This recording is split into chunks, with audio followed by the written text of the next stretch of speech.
24 October की होने वाले ब्लॉक डेवलपमेंट काउंसिल के चुनाव लिए 9 ब्लाकें आस्ते नामांकन भरने लिए अज अखीरी तारीख ही ते इन्हें 9 ब्लाकें बड़ी ब्राह्मणा, परमंडल, सांबा, रामगढ़, संभ, नड़, गगवाल ते राजपुरा आस्ते कुल 39 नामांकन दर्ज किए गए, जिहदे च बीजेपी दे 9, JKNPP दे 3 ते बाकी 27 आजाद उम्मीदवारें नामांकन भरे न। एक रिपोर्ट के मुताबिक सांबा जिले च कुल 100 पंचायतां ते 807 पंच वार्ड न।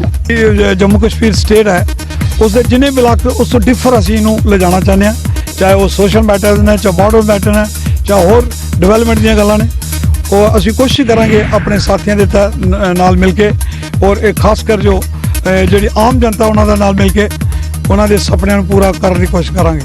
बार्डर एरिया सारा इसकी डिवेलपमेंट जी खास तौर पर उसके पर ज़्यादा ज़्यादा जोर दिता जाएगा। मैं अपने जो पंच सरपंच ने उनके अगर अपील करना कि मेरा बढ़ चढ़ के साथ देन और मुझे कामयाब करन, और मैं एक दिन तुहानू जो अपना प्लेटफार्म है वो दसांगा इस इलाके काम करके इस इलाके की डिवेलपमेंट जी किस तरह होंगी है।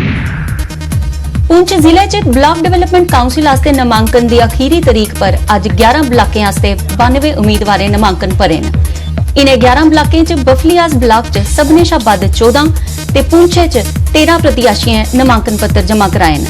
प्रक्रिया समाप्त होने परैंत पुंछ दे जिला विकास आयुक्त राहुल यादव होरें मीडिया ने गल करदे होए आखिया जे जिस चाली दे नामांकन प्रक्रिया दर्ज होई दी है उस दे चलदे जिले च इस बारी चुनाएं दा कम खासा रोग ते उम्मीद की जा करदी है कि चुनाव सही चाली रोंगन।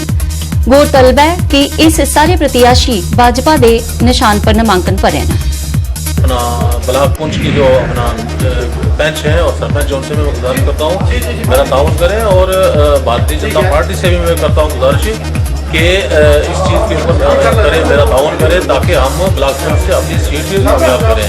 हर ब्लॉक में भारतीय जनता पार्टी का कैंडिडेट खड़ा है और आप देखोगे कि मेजॉरिटी में कश्मीर से भी और जम्मू से भी और करगिल से भी जो ब्लॉक है, तो जितने भी ब्लॉक है सारे भारतीय जनता पार्टी जो है आप देखोगे जीत का जहाँ पर वापस यहाँ पर आएगी। आप अभी तक बहुत ही पॉजिटिव रिस्पांस रहा है। यहाँ पर जितने भी पंच सरपंच हजरात हैं उनका BDC इलेक्शन को लेकर लोगों में काफ़ी इन इलेक्शन को लेकर काफ़ी उत्साह है, और मैं उम्मीद करता हूँ कि पूरे इलेक्शन हमारे अच्छे तरीके से पूरा अमन तरीके से संपन्न भी होंगे और लोग ज़्यादा से ज़्यादा नंबर में इन इलेक्शंस में जो हमारे पंच और सरपंच हजरात हैं वो ज़्यादा।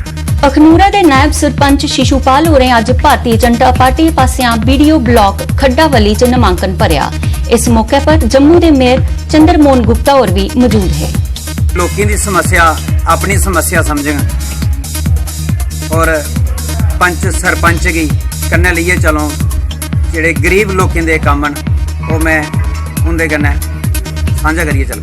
अपना वो DPR बनाएंगे, अपना प्रोजेक्ट बनाएंगे, अपने महल्ले का काम जो हमारी ग्राम सभा है वो बनाएंगे, और चेयरमैन साहब से मिलने के बाद सब मिल बैठकर अपना गांव का विकास करेंगे। जो हमारा लक्ष्य है कि जो भारत है वो गांव में बसता है, इसलिए इस आने वाले चुनाव में हम कामयाब होंगे और भारी बहुमत के साथ पूरे जम्मू कश्मीर के अंदर मैक्सिमम ज़्यादा से ज़्यादा हम।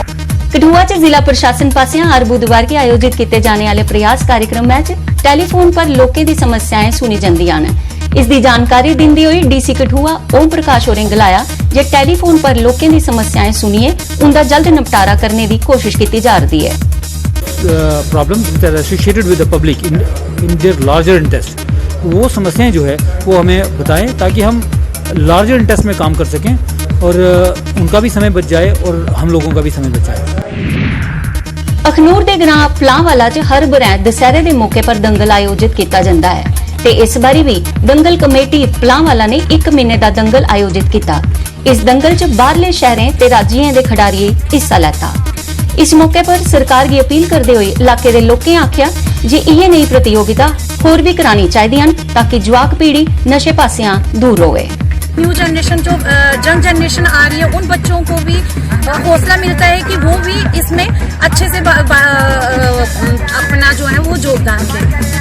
मैं सभी को यही कहना चाहूंगी कि जैसे यहाँ पे लड़के आ रहे हैं वैसे ही लड़कियों को भी लाओ, लड़कियां भी इसमें बढ़ चढ़ के हिस्सा लें और अपने जो है देश की वो शान बढ़ाएं। बड़े प्रोग्राम साड़ी इलाके में होंदे रहन ताकि जी साड़ी युवा पीढ़ी है जी गलत रस्ते पर चला दी है या मतलब कि नशे पत्ते वाली बक्खी झुका दी है वो आनियां ਇਹ ਦੇਖਣ ਤੋਂ उन्हें प्रेरणा मिला और अपनी सेहत वाल रखी वधिया सेहत बनाने और ये खेल में हिस्सा लैन ताकि साड़ी एक शान वधे। पुंछ के मेंढर इलाके च हिंदू मुसलमान एकता के तौर पर तूमे ने मनाया गया दशहरा। इस मौके पर मेंढर कस्बे के हनुमान मंदिर थमां निकली दी शोभा यात्रा च हिंदू ते मुसलमान दोनों समुदायों के लोकें शिरकत की, जिंदे कन्नै पुलिस ते प्रशासन अधिकारियों भी हिस्सा लैता। यह शोभा यात्रा दशहरा मैदान च पुजी जिधर राम लक्ष्मण ते वानर सेना ने रावण के पुतले की अग दी। कि बुराई जड़ी है उसी खत्म किया, अच्छाई संसार ने सामने लाया, इसी पर रावण ने जड़ा है ये पुतला जलाया जाना। और मैं इस हिंदू मुसलमान सब सिख ईसाई सब ना शुक्रगुजार हैं। मेंढरनी एडमिनिस्ट्रेशन जड़ी है साड़ी बहुत अच्छी एडमिनिस्ट्रेशन है, जिन्हें इतना भाईचारा और मिलजुल के साड़ा जड़ा है ये प्रोग्राम बनाया। मैं अपने हिंदू बरादरी से लोगों को मुबारक देता हूँ। बुराई पे अच्छाई की जीत है और हमारे मेंढर में एक कल्चर है कि जब किसी भी कम्युनिटी का कोई त्यौहार होता है तो उसमें हर कोई लोग शामिल हिंदू जो है ईद हो तो हिंदू मुसलमानों के शामिल होते हैं, जब रखड़ी हो